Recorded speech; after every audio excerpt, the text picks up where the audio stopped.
Hey, hey, hey, it's Grasshopper coming to you with the latest on the Mage of the Ascension Tarot deck.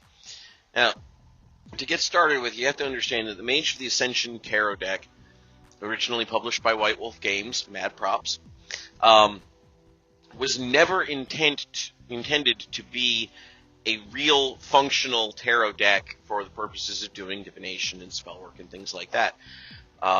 In fact, if you are able to find one nowadays, and it has the instruction manual still with it.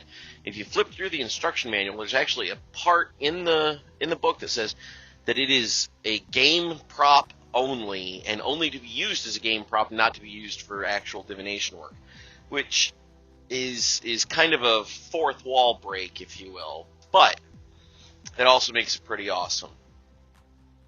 As far as I know, it's the only game prop that actually functions as a real tarot deck.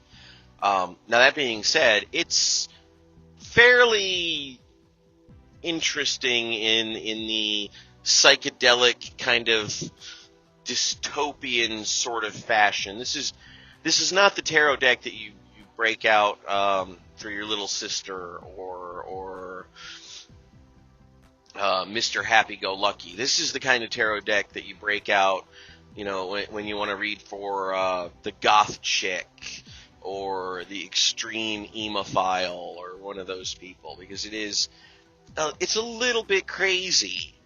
That being said, I've had tons of success with it, and it's just all around incredibly useful.